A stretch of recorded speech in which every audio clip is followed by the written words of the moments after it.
मोकळं नाहीये. कुठलं? मग तुम्हाला काय त्रास होतोय? मला काही कळत नाही. राज्याचे प्रमुख यांना पूर्ण अधिकार असतो कुणाला नेमायचं, काय करायचं. त्याच्यामध्ये आपल्याला काय त्रास झाला? आपल्याला काही त्रास झाला का?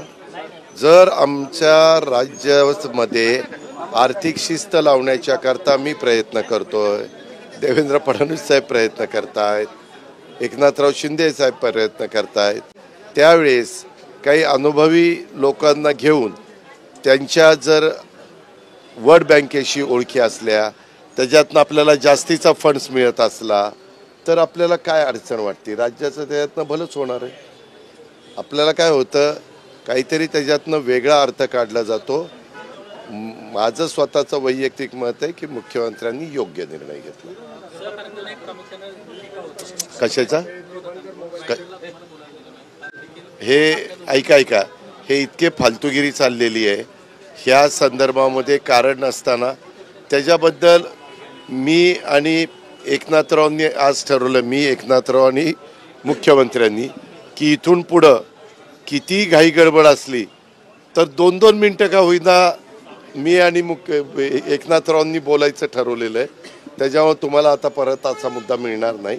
आम्ही आमच्या वेळेचं गणित बसून त्याबद्दलचा निर्णय घेत असतो.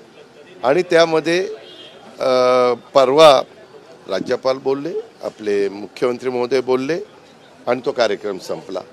पण आता तुम्हाला आमच्या दोघांची इतकी काळजी आहे मीडियाला की आम्हालाच आश्चर्य वाटतं की एवढं आपल्याकडे लक्ष आहे.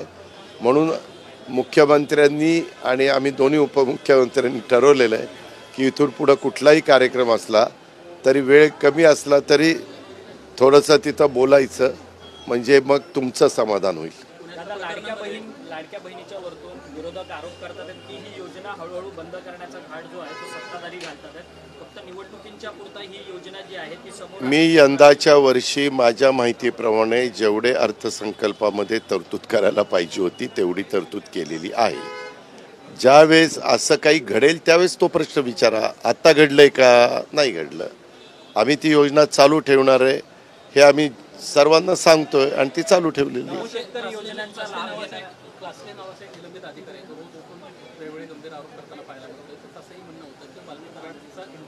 मला त्याच्याबद्दलचं काही माहीत नाही. एक मिनिट, रिटायर झालेला, निलंबित झालाय का रिटायर झालाय? हा, मग निलंबित झालेल्या एखाद्या अधिकाऱ्याचं कितपत सिरियसली घ्यायचं ते पत्रकार मित्रांनी पण ठरवावं.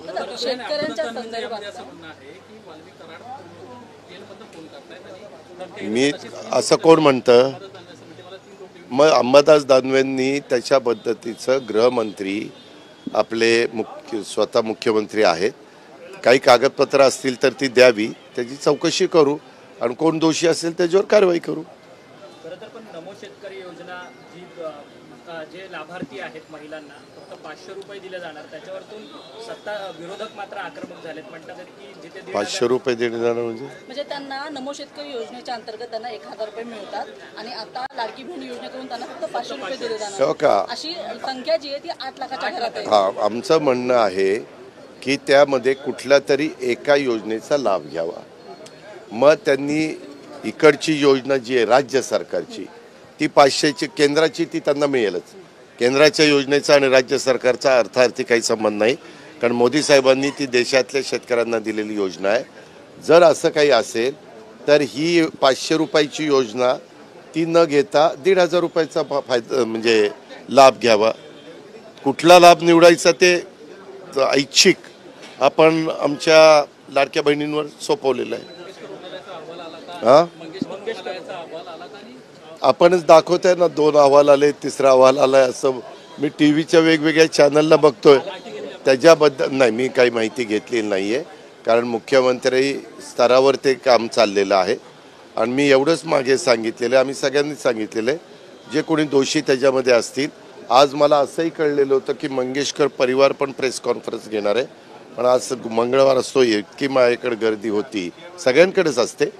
आणि आज माझ्याकडे संध्याकाळची माझी आमदारांची पण मीटिंग असते, त्याच्यामुळे मी आता मीटिंगला खरं तर चाललेलो आहे. पण माझ्या माहितीप्रमाणे त्या संदर्भात योग्य ती कारवाई केली जाईल. आता जालन्यामध्ये शेतकऱ्यांचे जे गारपिटीचे जे नुकसान भरपाईची जी रक्कम होती जवळपास 50 कोटीची, ती रक्कम तलाट्यांनी तहसीलदाराचा अकाउंट वापरून काढून घेतल्याचा एक प्रकार समोर आलेला आहे. अशा पद्धतीने शेतकऱ्यांचे जे त्याची चौकशी केली जाईल. असं कुणालाही करता येणार नाही.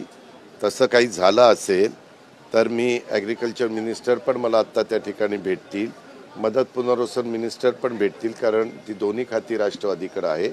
मी आत्ता गेल्या त्यांना असं काही जालना जिल्ह्यात झालं आहे कारण आता गाडीतनं जातानाच कलेक्टरला पण फोन करीन की बाबा असं आमच्या एका पत्रकार भगिनीनं विचारलेलं आहे, तर त्याच्यात कितपत तथ्य आहे, खरं आहे का खोटं आहे, आणि जर खरं असेल तर पुढची कारवाई ही ताबडतोब करा. त्याच्यामध्ये पैसे विड्रॉ करून कुणाला दिलेत, काय दिलेत, एवढी मोठी रक्कम एकटा तलाठी हा त्या ठिकाणी गडबड करू म्हणजे तो सगळे सिद्ध म्हणजे पुढं आपल्याकडे पुरावी वगैरे सगळ्या आपल्या गोष्टी मिळतील आणि आम्ही कारवाई करू असेल तसं काहीतरी.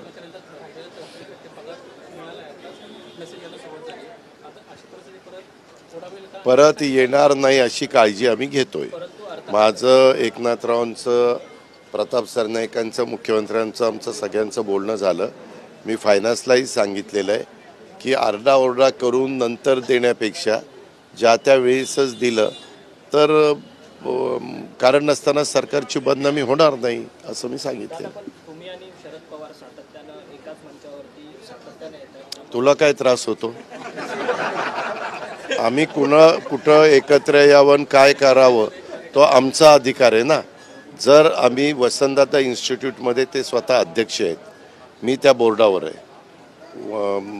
रयत शिक्षण संस्थेमध्ये ते अध्यक्ष आहेत, मी त्या बोर्डावर आहे. त्याच्यामध्ये मी एकटा नव्हतो. दिलीप वळसे पाटील होते, डॉक्टर कदम होते,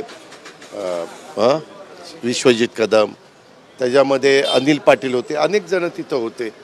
पण तुम्हाला मीच दिसतोय.